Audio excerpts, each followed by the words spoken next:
ایک نبی کا نام لے کر دوسرے نبی پر فضیلت دینا کیسا ہے؟ اگر تنقیص کی نیت سے ہو تو حرام ہے، اور اگر ویسے کوئی فضیلت کے اعتبار سے بیان کرتا ہے تو نبی الاسلام نے خود بھی بیان کی ہے. جیسے نبی الاسلام نے فرمایا قیامت والے دن سب لوگوں کو ننگا اٹھایا جائے گا اور سب سے پہلے حضرت ابراہیم علیہ السلام کو کپڑے پہنائے جائیں گے. یہ حدیث بخاری میں بھی ہے، مسلم میں بھی ہے. اب ظاہر نبی الاسلام نے اس میں سنگل آؤٹ کیا حضرت ابراہیم کو علیہ السلام باقی انبیاء کے اوپر. لیکن بخاری مسلم میں ایک حدیث ہے کہ ایک یہودی اور مسلمان کا جھگڑا ہوا. یہودی نے کہا کہ موسیٰ علیہ السلام کو اللہ تعالیٰ نے تمام جہان والوں پہ فضیلت دی. مسلمان نے کہا کہ محمد رسول اللہ کو فضیلت دی صلی اللہ علیہ وآلہ وسلم. اور اس تلخ کلامی میں مسلمان نے یہودی کے چہرے پہ تھپڑ مار دیا. وہ شکایت لے کے حضور کے پاس آیا تو نبی الاسلام نے اس مسلمان کو ڈانٹا. آپ نے فرمایا مجھے یونس پر بھی فضیلت مت دو.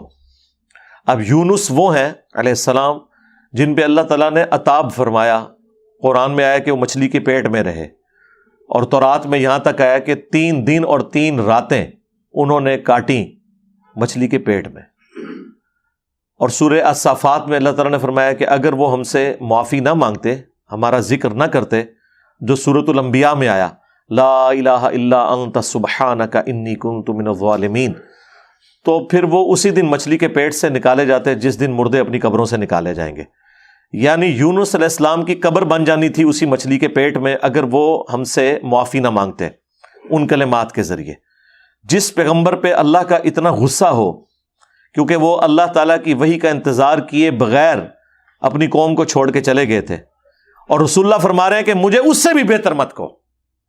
یہ نبی علیہ السلام کی عاجزی بھی ہے اور امت کی تعلیم بھی ہے. وہ تو خیر پھر حضرت یونس علیہ السلام کا جو یہ ڈیبٹ تھا وہ امت کے حق میں کریڈٹ بن گیا. سورہ یونس میں اللہ تعالیٰ نے فرمایا کبھی ایسا نہیں ہوا کہ کسی قوم پہ عذاب آئے اور وہ ٹل جائے جب اللہ تعالیٰ کسی چیز کا فیصلہ کر لیتا ہے، سوائے قوم یونس کے. ان پہ عذاب کے اثار آ بھی گئے تھے، اس کے باوجود وہ اس وقت گڑ گڑائے. اس وقت تو سارے گڑ گاتے ہیں، سورۃ الاعراف میں آیا کہ جب عذاب آتا ہے سارے گڑ گڑاتے ہیں.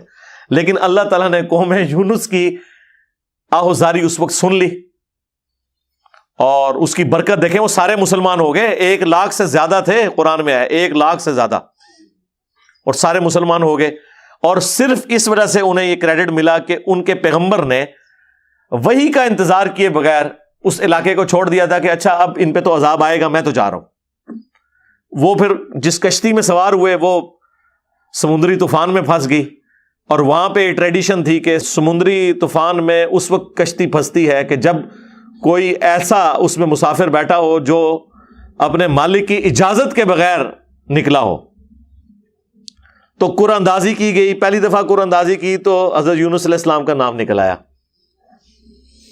اب یونس علیہ السلام تو ظاہر ایک خاندانی طور پہ بھی اونچے خاندان سے تعلق رکھتے تھے، رسپیکٹ بھی تھی. لوگوں نے کہا نہیں دوبارہ قرآن ڈالتے ہیں، یہ تو ہو ہی نہیں سکتے. ٹھیک ہے، یہ تو خود اتنے اعلیٰ خاندان سے ہیں، یہ کون سے کسی کے غلام ہیں. دوسری بار، تیسری بار، یہ پوری تفصیلات آپ کو اسرائیلی روایتوں میں ملتی ہیں. 3 دفعہ، اور اشارتاً قرآن میں بھی ذکر ہے اس چیز کا. انہوں نے پھر حضرت یونس علیہ السلام نے کہا ٹھیک ہے مجھے پھر سمندر میں ڈال دو، میں تو اپنے مالک کی اجازت کے بغیر ہی نکلا ہوں. ان کو سمجھ آ گئی کہ کام ڈل گیا میرے ساتھ، اور پھر ایک بڑی مچھلی نے ان کو نگل لیا.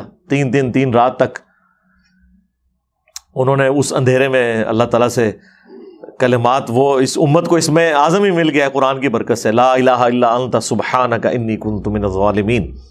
اس سے بہتر کوئی استغفار نہیں ہے. جامعہ ترمذی میں حدیث ہے کوئی شخص بھی یونس علیہ السلام کی دعا کے ذریعے اللہ کی طرف متوجہ ہو، اللہ تعالیٰ اسے کبھی محروم نہیں لوٹاتا.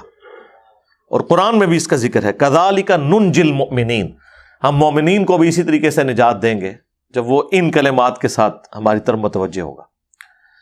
لا الہ الا انت سبحانک، نہیں ہے کوئی معبود سوائے تیرے اور تو غلطیوں سے پاک ہے. انی کنت من الظالمین، بے شک میں ہی ظلم کرنے والا ہوں، میں تو غلطیاں کروں گا، انسان ہوں نا یا اللہ. غلطی سے اگر کوئی پاک ہے تو ہے، اور میں تو مخلوق ہوں، مخلوق کا کام ہے غلطی کرنا. دیکھیں وہ ایک لفظ اگر یہ انسان کے لیے ہوتا میں بولتا کس طرح ایکسپلائٹ کیا کہ اللہ تو غلطیوں سے پاک ہے. لہذا تو کسی سے نہ ایکسپیکٹ کر کے وہ غلطی نہیں کرے گا. یہ تو صرف تیری خوبی ہو سکتی ہے, میں تو انسان ہوں نا, تو غلطی کروں گا, مجھے معاف کر دے. اور اللہ تعالیٰ فرما رہے کہ اگر یہ ان کلمات سے ہمیں نہ پکارتے تو پھر مچھلی کے پیٹ سے قیامت کے دن ہی نکلتے. تو اللہ تعالیٰ نے توبہ قبول کر لی ان کی. اور لیکن نبی علیہ السلام نے فرمایا مجھے یونس پہ بھی فضیلت مت دو. ہاں, تو اس طرح کا کمپیریزن جس میں دوسرے کو نیچے دکھایا جائے وہ کمپیریزن منع ہے. ویسے آپ مطلقاً دے سکتے ہیں, اسے کہا جاتا ہے تفضیل بین الرسل, رسولوں میں ایک رسول کو دوسرے پہ فضیلت دینا. یہ قرآن کا عقیدہ ہے. تلک الرسل فضلنا بعضهم علی بعض, یہ اللہ کے رسول ہیں, بعض کو بعض پہ فضیلت دی ہے. تیسرے پارے کا سٹارٹ اس سے ہوتا ہے. پھر اللہ تعالیٰ ہم نے حضرت عیسیٰ ابن مریم کی مدد کی روح قدس کے ذریعے, اور حضرت موسیٰ علیہ السلام کے بارے میں ہے کہ ان سے کلام کیا, یہ ان کی خصوصیت ہے. وَكَلَّمَ اللَّهُ مُوسَىٰ تَكْلِيمًا وَأَيَّدْنَاهُ بِرُوحِ الْقُدُسِ, عیسیٰ ابن مریم کے بارے میں. اور بعض کے باقی معاملات میں درجات بلند کیے. ہمارے نبی علیہ السلام کے بارے میں سب سے بڑی میں کہتا ہوں فضیلت ختم نبوت والی ہے کہ نبی علیہ السلام کے اوپر سلسلہ نبوت ختم کیا گیا کہ ان کے بعد اب کسی اور پیغمبر کی ضرورت نہیں ہے.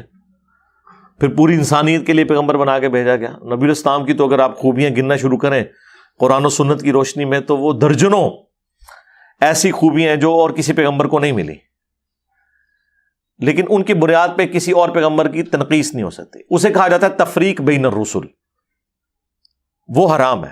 لا نفرق بین احد من رسلی, ہم رسولوں میں ایمان لانے میں کسی میں فرق نہیں کرتے. تفریق بین الرسل حرام ہے, اور بعض اوقات کفر بھی بن جاتا ہے اگر آپ کسی پیغمبر کا انکار کرتے. اور تفضیل بین الرسل عقیدہ ہے.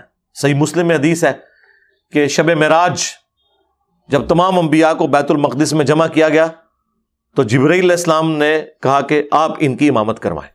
نبی علیہ السلام کا امامت کے مرتبے پہ فائز ہونا تمام انبیاء کی موجودگی میں, یہ نبی علیہ السلام کی اوور آل فضیلت کا اعلان تھا کہ اللہ تعالیٰ نے آپ کو تمام انبیاء کے اوپر فضیلت دی ہے. تو وہ تو ہم مانتے ہیں, وہ ہمارا عقیدہ ہے, لیکن اس کی بنیاد پہ تنقیص نہیں کر سکتے. یعنی یہ شعر غلط ہے, کس کو دیکھا یہ موسیٰ سے پوچھے کوئی, آنکھ والوں کی ہمت پہ لاکھوں سلام. کمپیریزن کر کے اس طریقے سے بات کرنا یہ گستاخی والا معاملہ ہے.